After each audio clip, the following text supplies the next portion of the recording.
If you browse guitar-related YouTube channels, you've probably seen videos with titles like Squier is better than Fender, Epiphone is beating Gibson, or is PRS SE just as good as PRS Core?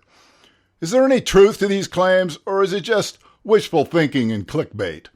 Well, this week, I'm going to look into that and offer my perspective. Stick around.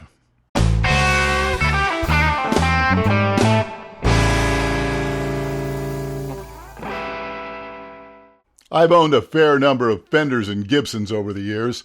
I quite literally grew up playing an early 60s Fender Jazzmaster, which was almost new when it was bought for me.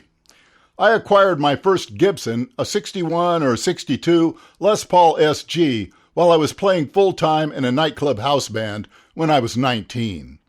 Now, I've owned quite a few others since, quite a number from major American brands, Fender, Gibson, some original USA guilds, and my one PRS Core was a 2002 single cut. It wasn't until I began this channel that I started taking a close look at a lot of the currently available guitars made in places like Indonesia and China. And while I've reviewed a lot of nice guitars at all price points, for today's discussion, I'm going to stick to the lower-priced alternatives made under the umbrellas of the big three U.S. companies. So, Fender and Squier, Gibson and Epiphone, and PRS SE.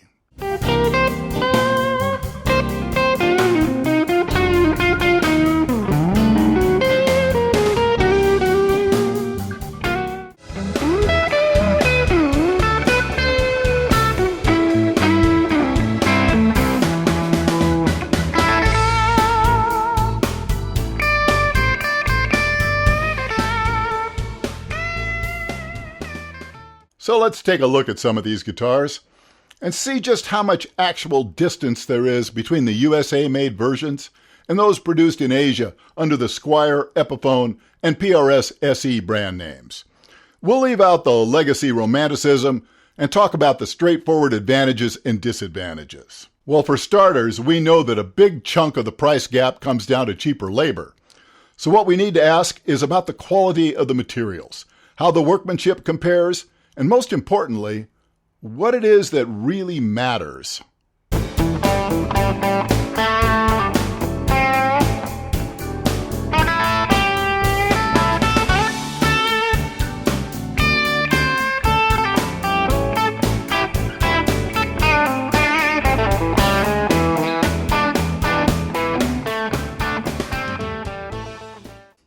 Now, it's often pointed out that the woods used are not the same.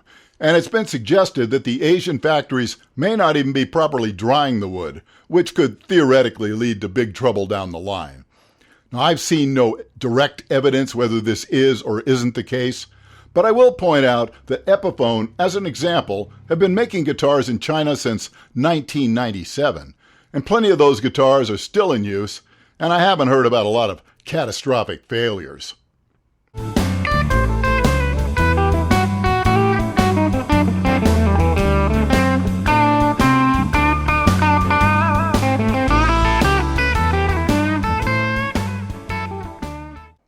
Probably more valid is concern over the quality of the fret wire.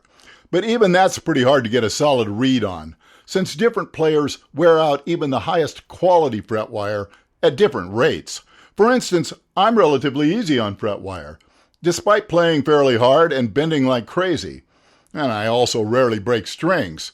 Who knows? In any case, it may be something to consider if you tend to burn through frets. Now, of course, the hardware isn't usually the same quality as the expensive USA guitars, but it all seems to function fine and has improved in recent years, and it's certainly much better on some models than others. So in terms of materials, you are, in many cases, getting what you pay for. But in other cases, the differences seem a bit overblown, especially in an age when the USA guitars are using many offshore manufactured parts themselves. And many of the cost-cutting measures used on the lower-priced guitars probably have minimal, if any, impact. Well, such as the use of veneers and multi-piece necks and bodies. And with many models coming stock with already upgraded electronics, well, the gap is even smaller.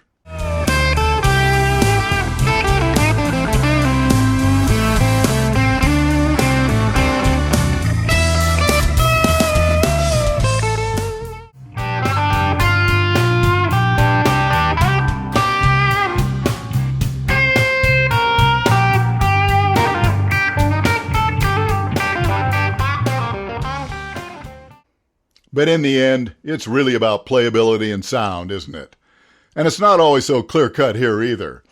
Yes, in general, the expensive USA guitars are probably better on average.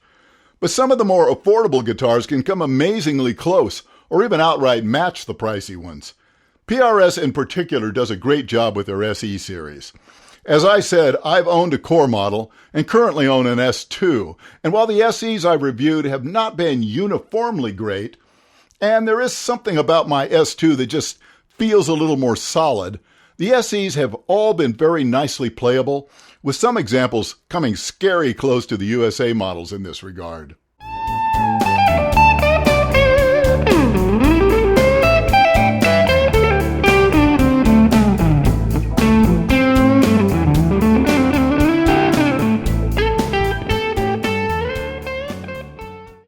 Epiphones and Squiers have been a bit more mixed.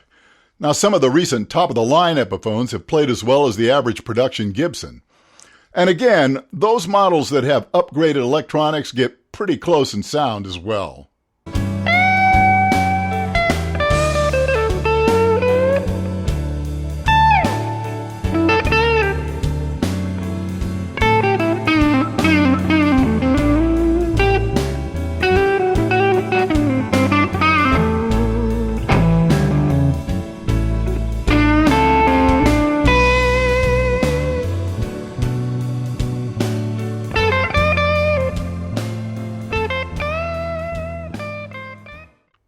As for the Squiers, the ones I've reviewed have responded very well to a basic setup, after which they play quite nicely.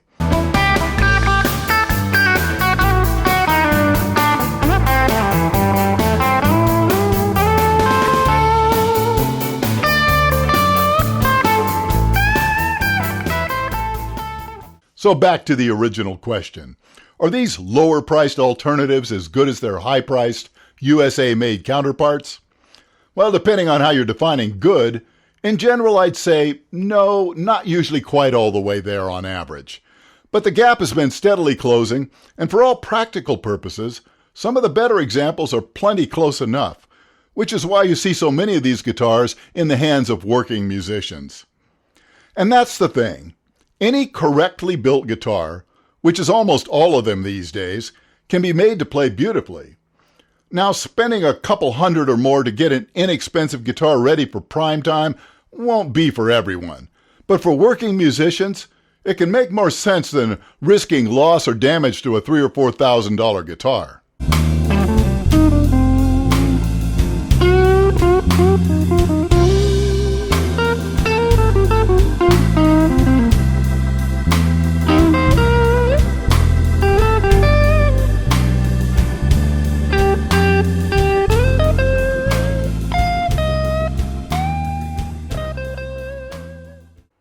Of course, at the end of the day, choose what you can afford and what suits your needs.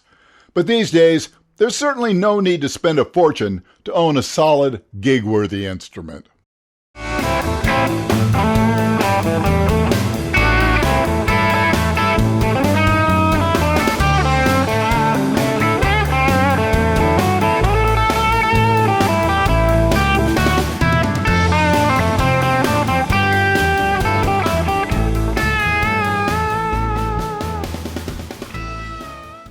Well, thanks so much for watching. I hope you enjoyed this video. Now, don't forget to give it a like and subscribe if you haven't yet, and I will see you again very soon.